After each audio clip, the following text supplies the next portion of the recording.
Je reprends la parole de nouveau parce que ma tension monte. Ma tension monte. Nous sommes arrivés à un point où l'Afrique doit vraiment décider ce qu'elle veut faire de son futur.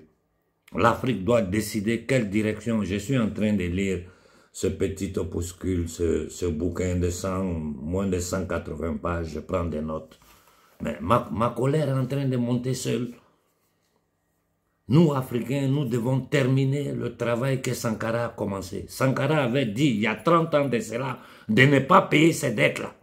Sankara a dit, si moi seul j'ai dit je ne paye pas, à la prochaine réunion, je ne serai pas là. Il a été trahi. Et à la prochaine réunion, Sankara n'a pas été là. Il y a 30 ans de cela, essayez d'aller un peu, faire un peu de calcul.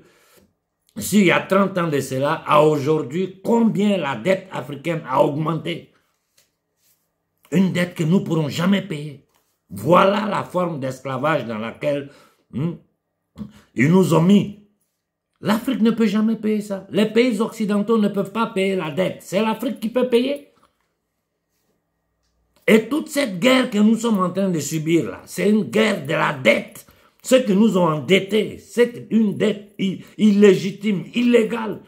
Un système criminel, usurier, imposé aux peuples africains pour les tenir en esclavage.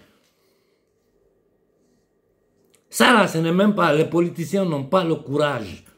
Les gens n'ont pas le courage. C'est le peuple africain. Parce que qui paye ces dettes-là? C'est le peuple africain qui paye. Pourquoi on n'a pas d'hôpitaux? C'est à cause de ces dettes. Pourquoi on n'a pas de courant? C'est à cause de ces dettes. Pourquoi on n'a pas à manger? C'est à cause de ces dettes. Pourquoi nos écoles sont des laguerres? C'est toujours à cause de ces dettes que ces gens-là ont mis sur l'Afrique. Les pays dits développés ne peuvent pas payer ces dettes. Nous là, on ne parle même pas de payer les dettes. On n'arrive même pas à payer les intérêts sur ces dettes-là. Et nous parlons de révolution, nous parlons de libération de l'Afrique pendant qu'on a ces dettes-là sur la tête. Nous devons refuser, tous les gouvernements de les pays de l'AES doivent refuser de payer ces dettes-là. Et d'ailleurs, je dis à tous les présidents africains, ceux qui auront le courage de prendre cette position et reconnaître que c'est une dette illégale, illégitime, une dette qui tient des centaines de millions de jeunes Africains dans la faim, dans la souffrance, dans la pauvreté.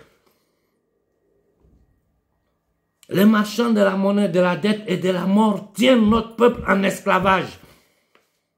Nous devons terminer le travail pour lequel Sankara s'est sacrifié. Sankara s'est sacrifié pour toute l'Afrique. Kadhafi, à sa façon, en cherchant à créer une monnaie afro-africaine, une banque de développement africaine, en essayant de mettre sur pied des structures pour sortir l'Afrique de là, a été trucidé.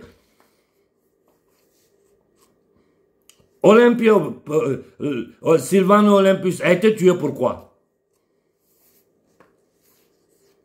Créer un système monétaire qui endette tous les peuples du monde. Mais nous là, nous n'avons pas les moyens de les payer. Tant que nous reconnaissons ces dettes-là, à ces marchands de la monnaie, de la dette, nous ne sortirons jamais de là. Nous devons refuser de payer ces dettes-là. Et ça, c'est le peuple africain qui doit commencer à s'élever contre la Banque mondiale, le Fonds monétaire international, toutes ces institutions financières criminelles. Comment nous allons faire pour payer ça? Comment? Pour payer ces dettes-là, ils doivent continuer à ramasser nos matières premières, nos richesses, faire travailler nos enfants gratuitement, même si nous sortons du CFA, que nous avons ces dettes-là sur la tête. Nous sommes toujours enchaînés. Il faut refuser de les payer ici et maintenant. Bon dimanche à tout le monde.